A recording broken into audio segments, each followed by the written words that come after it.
This is a homemade model rocket that I haven't finished yet because I'm still testing things like the ejection charge, parachute deployment, the flight computer, and more. I made it using very simple and easy to find materials like PVC pipe, plywood, cardboard, and foam board. This is my first model rocket build, so I kept everything very simple so it will just fly and then land back safely using a parachute, which will be ejected by a small pyro charge fired by the flight computer. If you want to know more about this flight computer, you should watch my flight computer related videos. The links are in the description. In today's video, I will show you how I made a nose cone that is not part of the main rocket, how I tested the flight computer to see if it can fire the pyro charge or not, how I made a cloth parachute for the rocket, and I will do a pop test at the end of the video. 10 second रह गए. This video will be fun, so make sure to watch it till the end because it is very helpful for a small creator like me. Now, let's start the video. The voiceover in this video is done using AI tools, so the voice you're listening to is not a real human voice. All the video recording, editing, and script writing is done by a real human being. At first, I started working on the nose cone. I don't have materials like fiberglass or anything similar, so I decided to use foam boards. Foam is easy to work with, but it is hard to shape it perfectly without using any specific tools. So let's hope for the best. To make the base of the cone, I cut a piece of PVC pipe around 1.5 inches long, with the same diameter as the rocket body tube. I made sure to cut it as straight as possible, so there would be no gap between the nose cone and the body tube. After the PVC, I cut a circular piece from a cardboard sheet that was used as a base for a cake and glued it to the PVC pipe using super glue. This would be the base of the nose cone. I cut one more circle and then glued a Kulfi stick at the center so I could stack more cardboard discs on top of each other, just like you can see in the video clip. After a while, I cut out all the discs and stacked them to check if the size was good or not. I think now you will understand how I am going to make the nose cone. All the discs were not perfect, but I kept it that way because I thought I could fix that using sandpaper. To fill the gaps between the cardboard discs, I used foam board that I took from a foam crate used to pack fish. I cut foam pieces and glued them onto the nose cone base. One foam piece, then a cardboard disc on top, and repeated this until everything was done. Cleaning the leftover foam was very hard, and this is how it looked after gluing everything together. The next step was to sand it down until the nose cone got its ogive shape. It took a little too long, and the shape wasn't perfect, but it was good enough. I cleaned everything after sanding. As I said earlier, the shape isn't perfect, and this nose cone has an arrow spike, similar to a Trident II missile, but it will be removed for my rocket. It also doesn't have a tip right now because I am still thinking about ways to make it perfectly. The surface was too rough, and it would create high drag. To overcome this, I tried applying a few layers of wood glue to make the surface smoother. Most of the time, fiberglass and epoxy are used to make parts like a nose cone, but I don't have materials like fiberglass. I am just trying to make everything using stuff that is easy to find everywhere.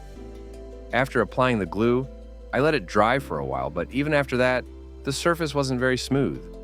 Make sure to like the video and share it with your friends, and also don't forget to subscribe, because these little things help me grow. With that, the Trident II style nose cone is done. Now, let's move on to the next thing, the parachute.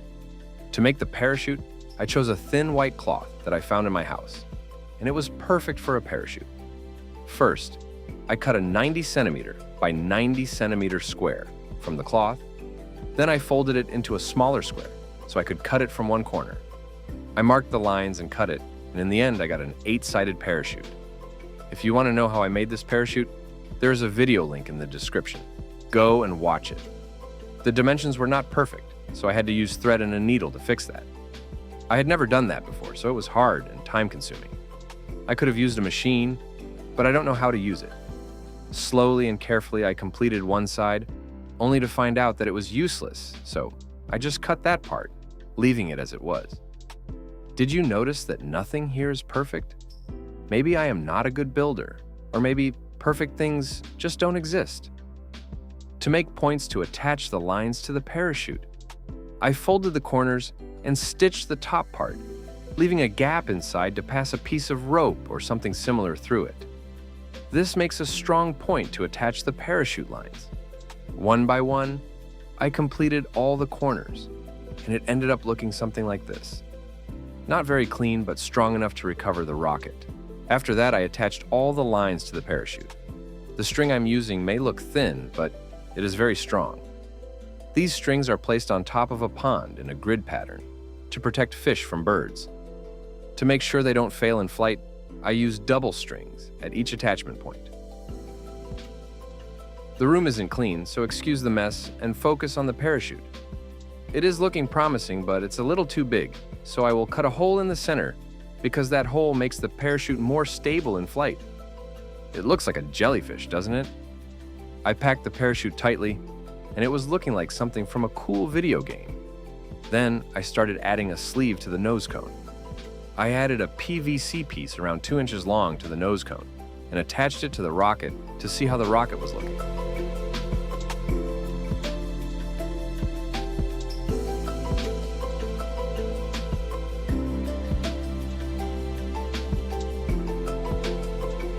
Now it's time for the most fun part, testing Silly to see if it can fire the igniter or if I need to make some more changes.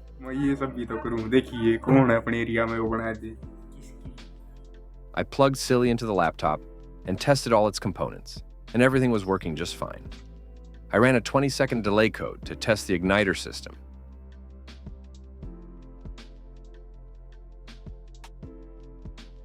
Using a light bulb to simulate the igniter, and it worked perfectly. Look at that LiPo battery charging on the table. This is a stupid way to charge a LiPo because these batteries can start burning if something goes wrong. Always charge them in a safe place and inside a LiPo battery bag if possible. After a while, I tested the system using a real igniter, and with that, all the tests were done. To make things clear, I don't know how to code, so I use AI tools for all of my code. Simple flight computer tests are done, and now we can move forward to test the ejection charge. First, I made a light bulb igniter by sanding it from the top and filling it with some black powder. After that, I packed the igniter and some homemade sulfurless black powder inside aluminum foil. I didn't measure the amount of black powder, but it might be around 5 to 8 grams, and with that, the ejection charge was ready to be tested. I used the same 20-second delay code for this test as well.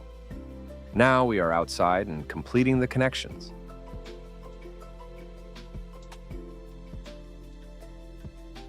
The test was perfect, so now it's time to prepare for a pop test of the rocket. First, I assembled the parachute setup to see if everything fit properly or not. I used a rope that looks like a shoelace, but it's not a shoelace, as the shock cord for the rocket. I tied it to the plywood cap and then to a metal washer. I tied all the parachute lines to the metal washer, and that's it. This is the setup for the pop test. I didn't attach the nose cone to the shock cord because this nose cone is only for the pop test. And that's because it's not good enough to fly on a rocket, so I will make a new one. For the final pop test of the rocket, I made the same type of ejection charge that I tested before. This time, the flight computer had a code with a 5-minute delay, which was enough time for me to assemble the rocket. I uploaded the code, tested it, and called my brother for help. I connected the ejection charge and powered on the computer. Now I only had 5 minutes to assemble the rocket before the pyro charge lit up. As you can see, I was in a rush, and during that time, I made some common mistakes, like not tying the shock cord properly and using normal paper to protect the parachute and cord from the hot gases. 10 second रह गए. After 5 minutes, the pyro charge lit up, but the parachute didn't deploy. Only the nose cone popped out, and those pieces of paper didn't do anything. In the end, the parachute was safe, but the shock cord burned and became unusable. After the test, I took the flight computer out, and it was completely safe. Nothing was damaged. This test failed because of some very common mistakes, like selecting that shoelace as the shock cord and not using a proper protective cloth to save the parachute. Without that cloth, pressure could not build up, and that's why the parachute didn't come out. But now I know what to fix and how to fix it. I will upload a few short videos in which I will show you the proper pop test of this rocket. I also want to apologize to you guys because I took a long time to upload this video. I will make sure to upload videos earlier next time. That's it for this video, and thank you so much for watching my video. If possible, just leave a small comment on the video. If you have no idea what to comment, then just type sky in the comments. It would be very helpful. Thanks for your time and see you in the next video.